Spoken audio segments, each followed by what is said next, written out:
Fizeram o quê? Reuniram os vingadores da opinião esportiva. O Galvão é pica, né? Vocês vão ver. Mas não vou me dispor.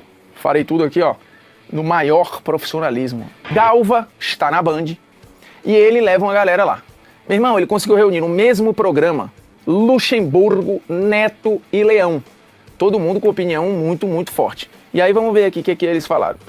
Por que você parou de ser técnico? Ih, lá vem. Eu cansei um pouco de ser técnico e me decepcionei um pouco com o futebol brasileiro. O Vanderlei está aqui, pode falar também que eu acho que nós temos alguma coisa em comum em termos de decepção. E de conta bancária, né? Porque são 2 milionários, que fique claro. Acho que mudou tanto o futebol brasileiro. Eu não sei mais o que é futebol brasileiro. Nós tínhamos uma alegria de ver na televisão, quando não jogávamos, ver o Brasil jogar, aquele civismo, civismo. Amor à camisa, nós tínhamos raízes nos clubes, hoje não se vê mais.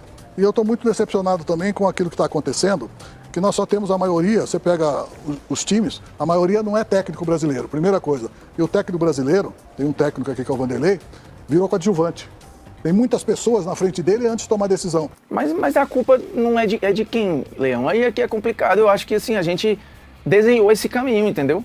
A gente desenhou esse caminho, a gente teve o período da safra muito legal ali nos anos 90 e tudo, acho que, e o final também, da qual o Leão acaba fazendo parte.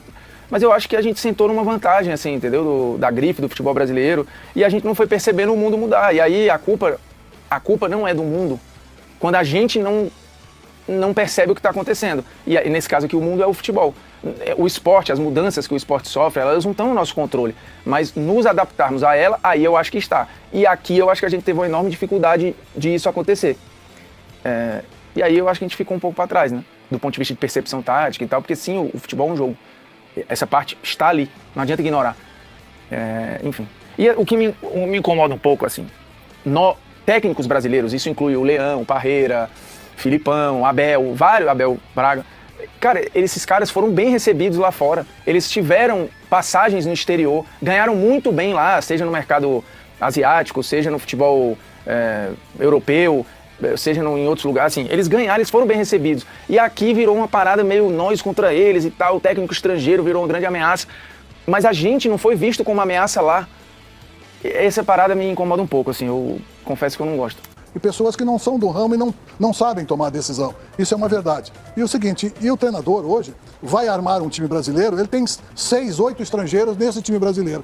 Como é que vai formar a seleção brasileira? Não dá. Quer ver? Eu separei esses números, porque me chamou a atenção.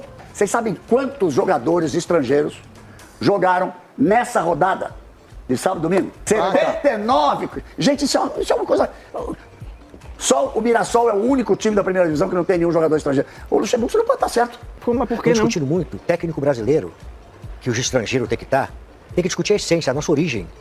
Por que tantos estrangeiros jogando hoje no Brasil, jogadores que antigamente não chegariam no Brasil? Porque a nossa economia é muito mais forte que as outras, velho. E nos anos 90, se a gente tivesse deitando no dinheiro, a gente teria trazido o Riquelme, a gente teria, sei lá, trazido o Esqueloto, teria pego, o Marcelo Salas, que foi pra Europa, teria trazido outros caras.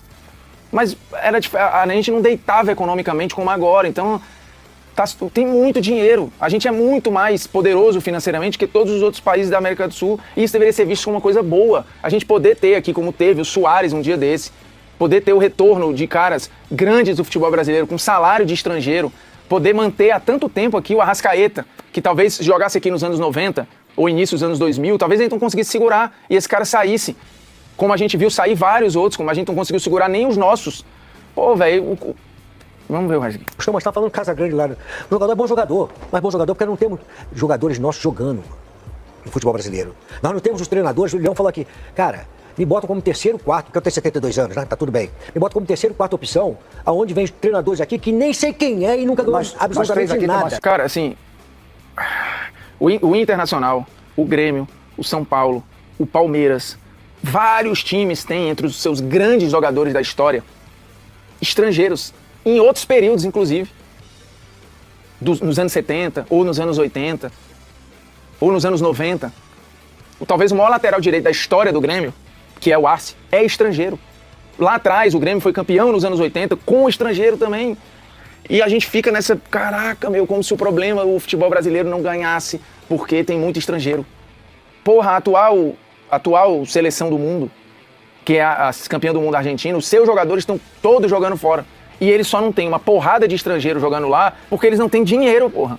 Eles não têm dinheiro. E os caras estão todos fora da Argentina. A França tem vários estrangeiros na Ligue 1 que nenhuma liga forte é.